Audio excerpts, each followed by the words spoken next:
Hello, कैसे हैं आप लोग? आशा करता हूँ बहुत अच्छे होंगे और अपनी पढ़ाई लगातार करते रहेंगे। और आप लोग लगातार लगे रहिए, अपनी पढ़ाई को अंजाम देते रहिए। और पिछले वीडियो में हम बता चुके हैं संविधान के 5 भाग लगभग हो रहे हैं, कुछ रह गया है। छठे भाग की बात धीरे धीरे अगले वीडियो में करेंगे। आज हम कुछ लोगों के कहने पर हिंदी का टॉपिक लेके आए हैं। उसमें कुछ टॉपिक ऐसे हैं जो लगातार कंपटीशन क्षेत्र में और हाई स्कूल इंटरमीडिएट में लगातार क्वेश्चन आ रहे हैं, तो हम कन्फ्यूजन वाले क्वेश्चन पहले बताएंगे। तो आज की बिना किसी देर के आज की शुरुआत करते हैं और शुरुआत कर लेते हैं। आज से अलंकारों की शुरुआत करेंगे। अलंकार तो हमारे चैनल का नाम GS प्लेटफॉर्म सिधौली सीतापुर, याद रखिए।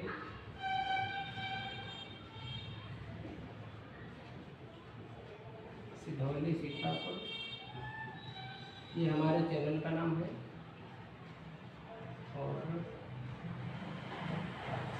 दूसरा नाम भी हमारे चैनल का, इस नाम से भी दे सकते हो। ये इस नाम से भी RD वर्मा सिधौली सीतापुर के नाम से, सिधौली सीतापुर के नाम से भी हमारे चैनल को आप देख सकते हो।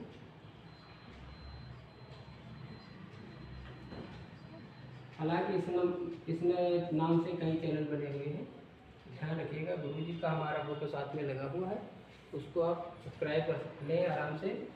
और हमारा मोबाइल नंबर भी साथ में, अगर कोई डाउट हो तो ये हमारा मोबाइल नंबर है, इसको आप लोग इससे आप कोई जानकारी ले सकते हैं।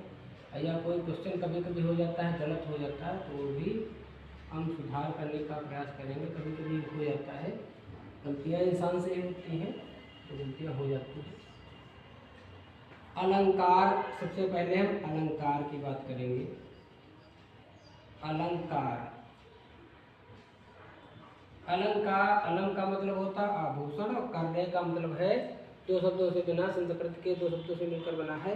अलम और कार से मिलकर बना है, जिसका मतलब है सुशोभित करने वाला या सुंदर दिखाई देने वाला, ये सुंदर लगने वाला। अर्थात जिस प्रकार कोई व्यक्ति कपड़े, अच्छे कपड़े और गहने पहनता है, उसकी शोभा बढ़ जाती है, उसी प्रकार काव्य में जब अलंकार रस छंद आ जाते हैं तो उसकी शोभा बढ़ जाती है। ये देखना है। तो सबसे पहले हम बिना किसी देर के पहला हम बताएंगे। पहला है अलंकार आपका उपमा अलंकार। पहला कौन सा? उपमा अलंकार। उपमा अलंकार ये पहला है। तो इसमें परिभाषा क्या? उपमा का मतलब होता है कि जब, अर्थात क्या कह सकते हैं, जहां, ध्यान रखिएगा, ये हाई स्कूल इंटर में खासकर पूछा जा रहा है और लगभग कंपटीशन के हर परीक्षा में लगभग आ रहा है। जहां उपमेय में, जहां उपमेय में उपमान की समानता, समानता की जाती, ध्यान रखिएगा, समानता का, जहां उपमेय में उपमान की समानता का वर्णन किया जाता है, किया जाता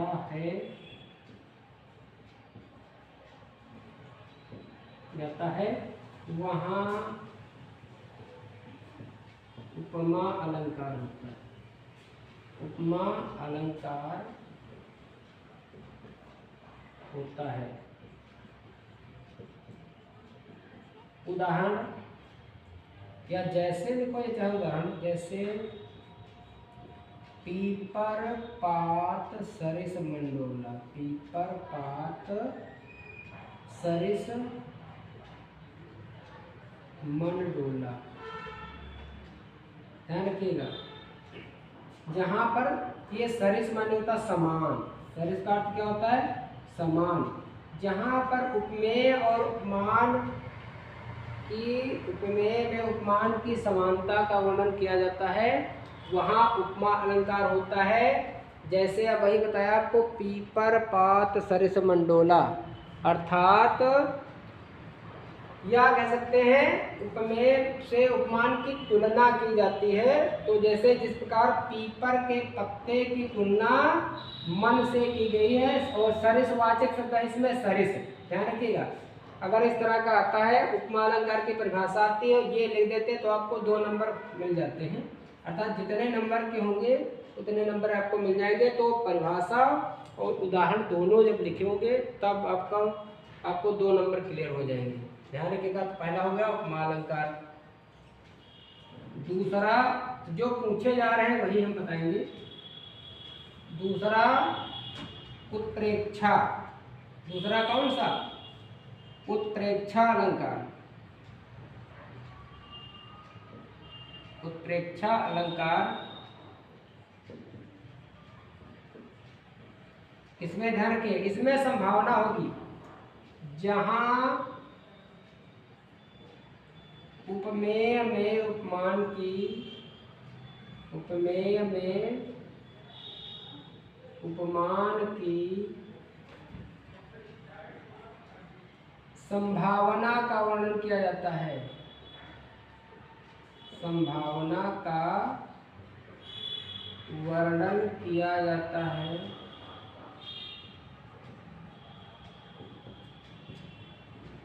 किया जाता है, वहाँ उत्प्रेक्षा अलंकार होता है। उत्प्रेक्षा अलंकार होता है। ध्यान रखिए, उपमा में क्या था? समानता थी, और उत्प्रेक्षा में संभावना।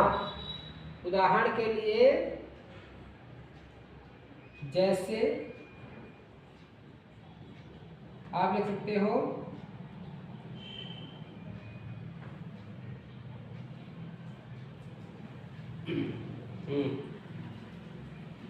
जैसे उदाहरण देख लीजिएगा फिर से। कहते हैं कि उत्प्रेक्षा अलंकार जहाँ उपमेय में उपमान की संभावना की जाती है, यहाँ गलत हो जाता है अक्सर। तो आपका जैसे उदाहरण के लिए, जैसे सोहत ओढ़े पीत पट, जैसे क्या होगा? सोहत ओढ़े पीत पट, श्याम सलोने गात, श्याम सलोने गात। और फिर है मनहु नील मन शैल पर, मनहु नील मन शैल पर, आतप पर्यो प्रभात। ध्यान रखिएगा, यहाँ पर इसके वाचक शब्द होंगे जनहु जानो मनहु मानो।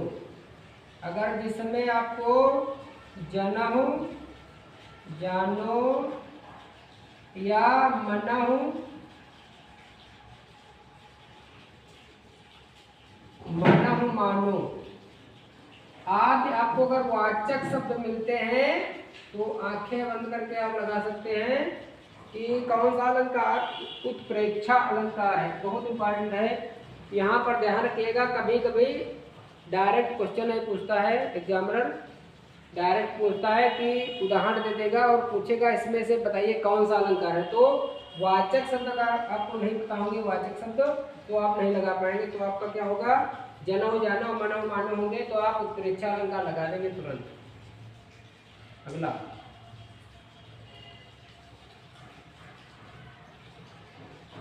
तीसरा है रूपक अलंकार। तीसरा कौन सा? रूपक अलंकार। रूपक अलंकार, इसमें जहां उपमेय में उपमान का भेद रहित आरोप, जहां उपमेय में उपमान का भेद रहित आरोप, अगर समानता कहेंगे तो दिक्कत हो जाएगी। भेद रहित आरोप होता है, आरोप होता है वहां रूपक अलंकार होता है, रूपक अलंकार होता है। जैसे जैसे आप देख सकते हैं उदाहरण,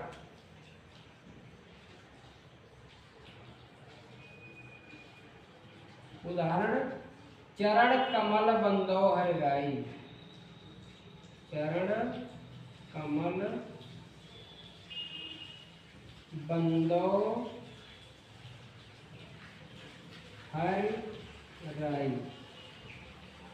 यहाँ पर देखिए ये चरण कमल में जो आपका ये होगा, ये चिन्ह, दो शब्दों के बीच में चिन्ह लगा होगा, इसका मतलब चरण और कमल में कोई अंतर नहीं रखा गया है।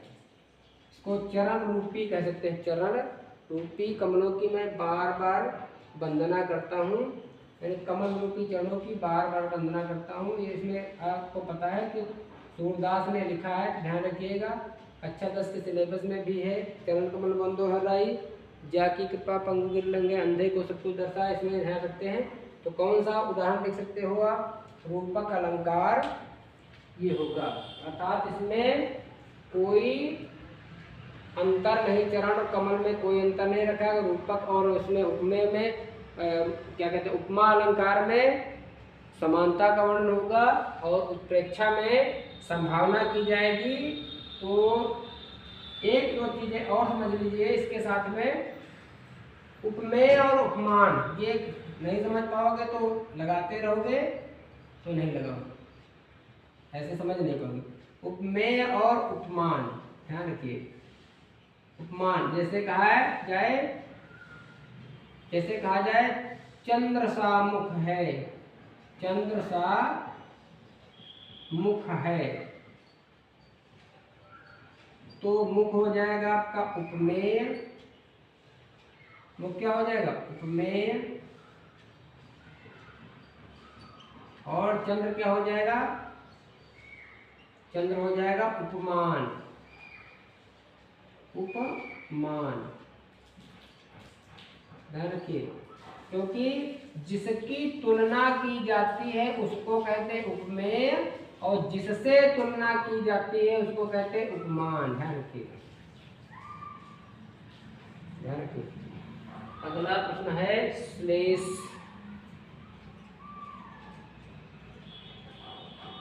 क्या होगा? श्लेष अलंकार या कहते हैं यमक, पहले बता देते हैं। यमक, यमक अलंकार, यमक की बात करेंगे तो इसमें दो शब्द होते हैं, इसमें दो शब्द होते हैं और दोनों का अर्थ अलग अलग होता है, दोनों का अर्थ अलग अलग होता है। ध्यान रखिए, दो शब्द होंगे और लगातार दो शब्द होंगे, और लगातार नहीं और भी हो सकते हैं, अलग अलग भी हो सकते हैं, लेकिन उनके जो अर्थ होंगे वो हर बार अलग अलग होंगे, अलग अलग, दोनों का अर्थ अलग अलग होता है। दो शब्द होते हैं और दोनों का अर्थ अलग अलग होता है, कई बार पढ़ चुके हैं। जैसे उदाहरण के लिए लिख सकते हो आप, कनक कनक ते सौगुनी मादकता अधिकार, कनक कनक ते सौगुनी, ये गड़बड़ कर रहा मार कर दी, डालनी पड़ेगी। सौगुनी मादकता अधिकार, मादकता अधिकार अर्थात एक सोने में धतूरे की अपेक्षा 100 गुना ज्यादा नशा होता है। वाह पाए बौरात जग, वाह पाए बौरात जग, और या खाए बोराए, या खाए बोराए, ध्यान रखिएगा। इसका मतलब है सोने में धतूरे से कहीं 100 गुना ज़्यादा, कहीं 100 गुना ज़्यादा क्या होता है, नशा होता है। क्योंकि जब सोना पाकर आदमी पागल हो जाता है और ज़्यादा अगर धतूरा खा ले तब भी पागल हो जाता है। तो दोनों के कनक का अर्थ, पहले का है अर्थ सोना और दूसरे का धतूरा है। तो ध्यान रखिएगा, 2 शब्द होंगे और दोनों के अर्थ अलग अलग होंगे, ये ध्यान रखना। इसी के साथ में श्लेष अलंकार आ जाएंगे। इसी के साथ में अगला है अलंकार हमारा श्लेष। ये बहुत इम्पोर्टेंट है, हाई स्कूल इंटर वालों के लिए बहुत इम्पोर्टेंट है टॉपिक ये। अगला कौन सा, श्लेष।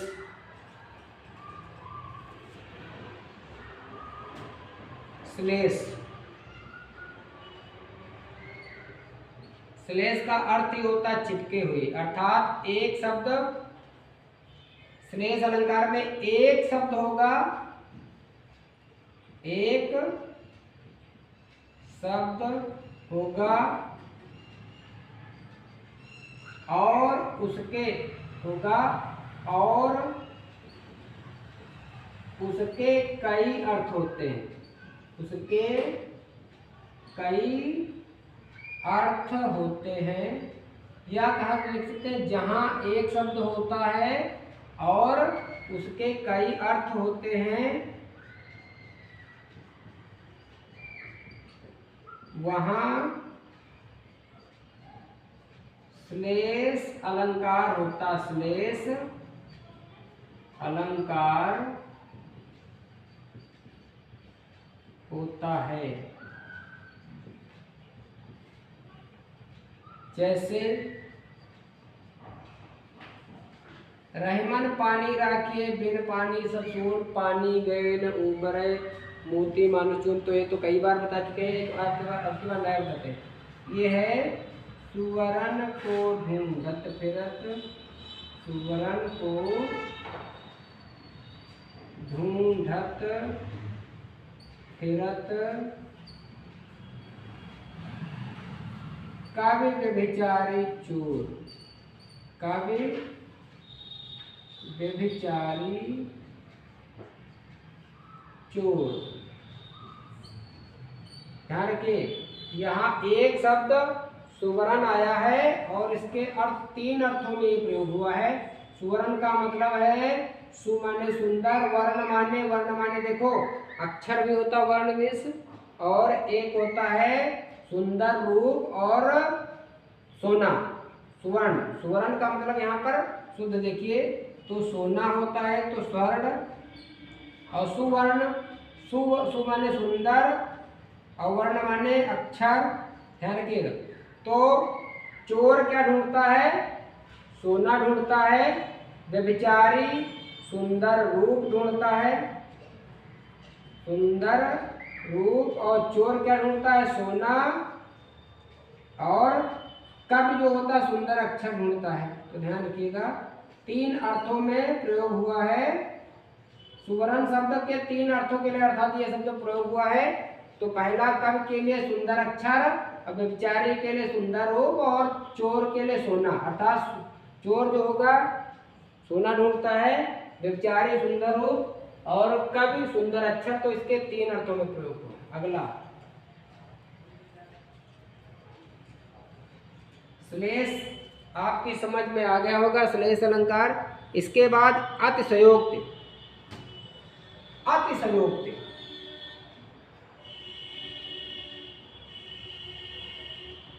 अतिशयोक्ति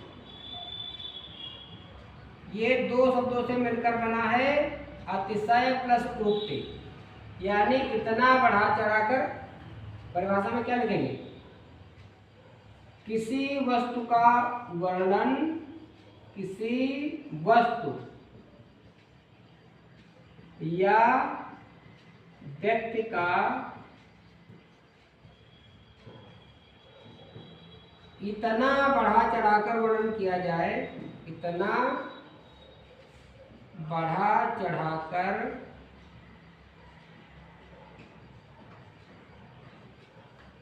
वर्णन किया जाए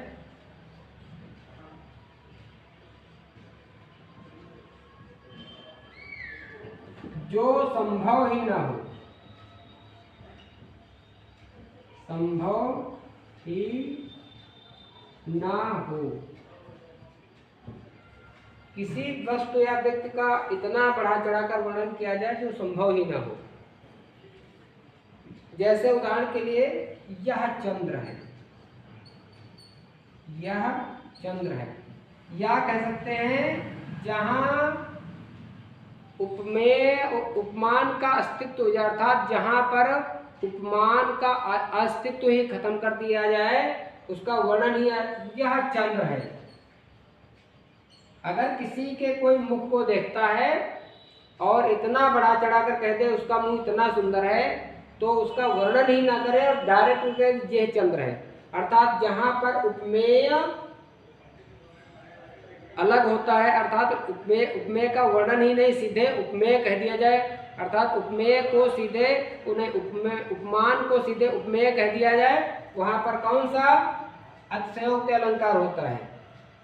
जैसे आल्हा के कई उदाहरण आप देख सकते हो, आल्हा है उसके आप कई उदाहरण देख सकते हो, उसमें ज्यादातर अतिशयोक्ति आपको मिलेगा। अगला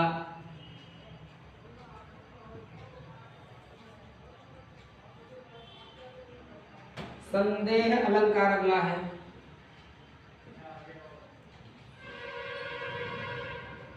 संदेह अलंकार,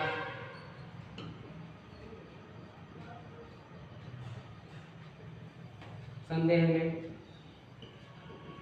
जहां पर उपमेय में उपमान का संदेह हो जाए, जहां पर उपमेय में